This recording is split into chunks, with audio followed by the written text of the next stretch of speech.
ফলে এই পরিবর্তিত প্রেক্ষাপটে আমাদের কাছে মনে হয়েছে, আমরা দলীয় ফোরামে আলোচনা করেছি যে আমাদের এই মুহূর্তে এই নির্বাচন সুষ্ঠুভাবে সম্পন্ন করার জন্য, প্রতিযোগিতা পূর্ণ করার জন্য এবং যাতে আধিপত্যবাদী কোনো শক্তি আমাদের এই গণঅভ্যুত্থান পরবর্তী অগ্রযাত্রাকে ঠেকাতে না পারে, সেজন্য আমাদের বৃহত্তর ঐক্য প্রয়োজন।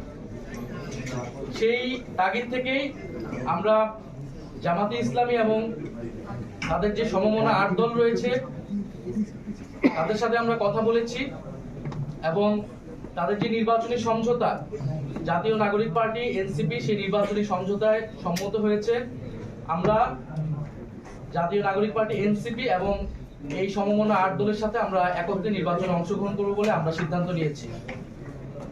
দ্বিতীয় বিষয়টি হচ্ছে এই নির্বাচনী সমঝোতা এটি একদিকে যেমন নির্বাচনী বৈতরণী পার হওয়ার জন্য, অন্যদিকে আমাদের যে এনসিপি প্রথম থেকে সংস্কার বিচার প্রশ্নে আমরা কাজ করে যাচ্ছিলাম, সেই সংস্কার বিচার এবং আধিপত্যবাদ বিরোধী, দুর্নীতি বিরোধী এই বিষয়গুলোতে আমাদের ন্যূনতম কর্মসূচিও থাকবে।